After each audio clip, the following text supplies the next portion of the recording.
Monsieur Force, bonjour. Cette passion vous est venue comment? Oh, la passion elle m'est venue, comme beaucoup de modélistes, de l'enfance. Tout simplement, le premier train, c'était, on jouait par terre sur le parquet dans la chambre. C'était un train jouet, je me souviens, que mes parents m'avaient acheté. On n'avait pas trop les moyens, donc c'était une petite vapeur, c'était une 020 qu'on remontait avec une clé sur le côté. Ma foi, c'était tout bête. Et puis cette envie de connaître, j'étais toujours nostalgique de cette époque de mes parents, que j'ai pas connue évidemment, mais les entendant parler, ça me chagrinait. J'aurais bien voulu connaître toutes ces machines à vapeur, ces odeurs, cette ambiance en fait. Et donc j'en suis tellement tombé amoureux que je me suis dit, au fil du temps, bon, c'est vrai qu'on a chacun, l'être humain, il progresse, c'est son but dans la vie personnelle, dans la vie professionnelle aussi. Donc il y a eu les études, ensuite il y a eu le travail, et dans le travail, mangeant beaucoup de temps, le modélisme il s'est mis un petit peu en parallèle et puis en sommeil. Et aujourd'hui, la délivrance, enfin, ça va faire 1 an que je suis en retraite. Et là, je m'explose, c'est-à-dire que enfin je réalise mes rêves d'enfant et je redeviens enfant à 63 ans. C'est-à-dire que je joue au train. Je dis bien, je joue au train. Je ne me prends pas au sérieux. Et je crois, c'est ce qui plaît à mes visiteurs. Comment vous est venue cette inspiration? Alors, l'inspiration de la carrière Fouille-Tout, parce que j'ai intitulé comme ça, avec une petite pointe d'humour, bien entendu. Alors, l'origine fait en fait que j'ai toujours été amoureux des voies étroites, surtout parce que ça a un charme, ça a aussi une histoire dans l'être humain, parce que donc ces voies étroites ont travaillé dans les briqueteries, dans les mines, dans les exploitations de carrière.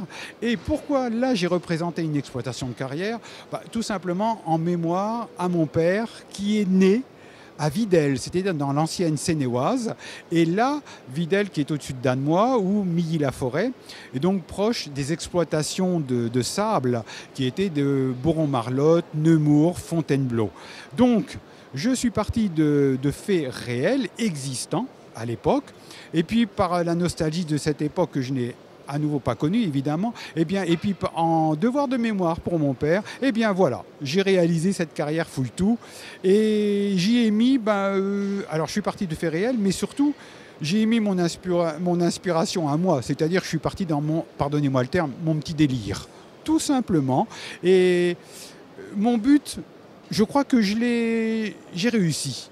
À savoir que les personnes qui viennent regarder mon modeste petit module, je les fais transporter dans un univers qui est le mien, mais en même temps le leur, parce que ça leur fait penser à des choses qu'ils ont connues enfants, de leur mémoire de parents aussi, et ils restent longtemps devant, et je vois leur regard. Ils sont peut-être admiratif, certainement, mais en même temps, ils pensent à des souvenirs. Et là, j'ai tout gagné, parce que je les ai fait voyager dans le temps et dans leurs souvenirs.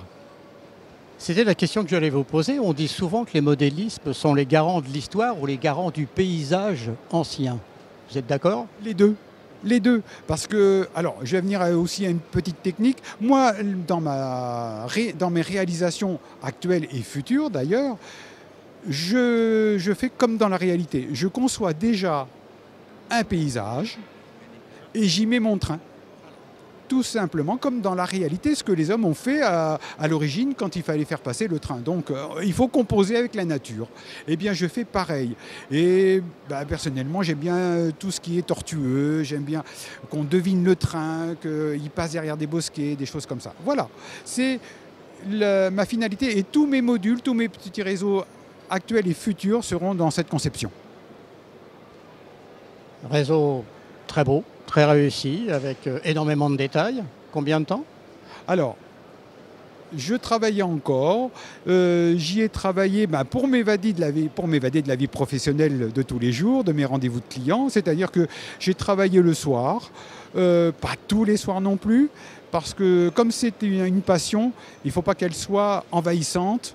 Et puis surtout, si on s'énerve un petit peu dessus, on ne réalise pas de belles choses. Donc, j'ai mis, grosso modo, 2 ans de construction. Bravo, parce que chapeau. On voit que ça amuse beaucoup. Enfin, les gens sont contents de le voir. Et quand on amuse les gens, c'est vraiment ça veut dire que c'est une réussite. Et je vois qu'il y a beaucoup de gens qui attendent. Alors je vais vous laisser. Je ne vais pas vous accaparer plus longtemps parce que c'est ça la réussite. Ah, merci, merci. Me voilà une star. Merci à vous. Merci beaucoup.